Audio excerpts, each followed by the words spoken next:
Let's begin.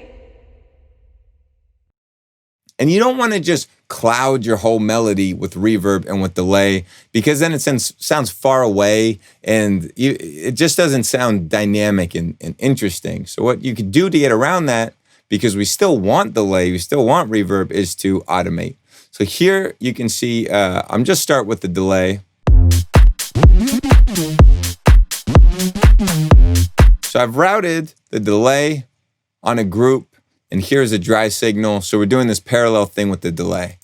You can see I'm automating it on and off. I'm not doing it afterwards. That would look like this. I'm doing it before. The difference is, if you do it before, only the notes that you turn it on for are going to get delay.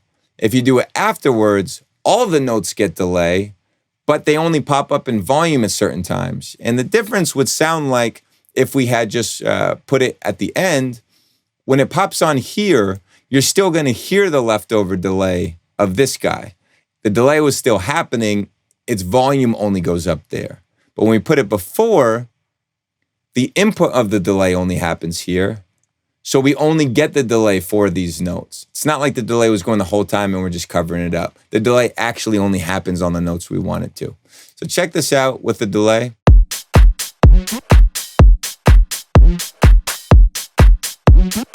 That is where the delay is happening, and it just adds a little bit of subtle sort of movement and space on the notes we want it to. Check it out.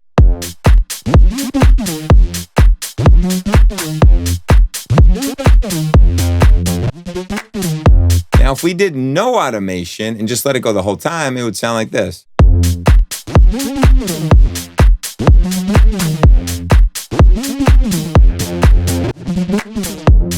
Now, that's an equally, reasonable option, but I just think it's more fun for these things to pop in and pop out and not just be left on, set it and forget it. I think as a producer, you got to pick your spots where you want to add cool effects instead of just leaving them on the whole time. So that was delay.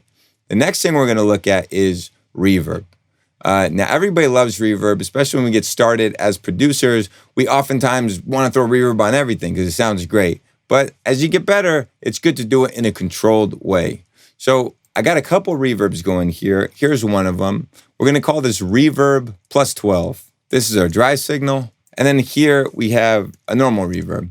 And why do I call it reverb plus 12? It's because I'm going in with a sound shifter, and before it hits a reverb, I'm putting it up 12 semitones. So it's going up a full octave.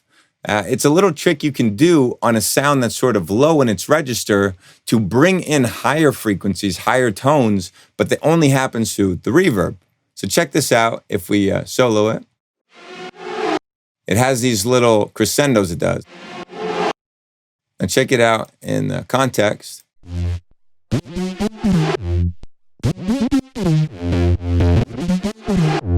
It creates a sweep, almost sort of like a reversed reverb kind of feel.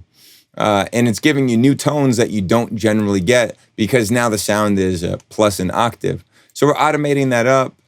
Next, we have our regular reverb, and this is what that sounds like.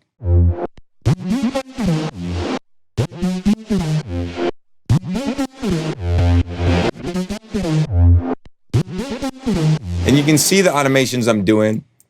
I'm giving the first note this sort of like a suction reverb. If you look at the slope that I've created, it's getting out of the way of the original note, and then it sort of creeps up, and then it stops right when the next kick is going to happen. So it sounds like a really intense sidechain to the original synth and to the kick. So it sucks up after the original synth and then dies completely when the kick happens, and it creates this cool rhythm. I'll just play it along with the kick. Listen.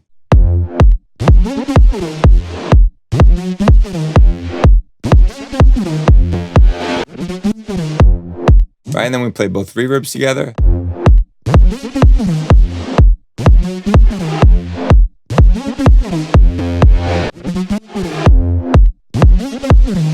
Pretty cool that we're doing all these effects, which normally you drag in samples. We're just doing it with the original synth, but we're creating new tones by doing pitch shifting and reverb automation. We're having a lot of fun without ever leaving the original synth, which I think is pretty cool.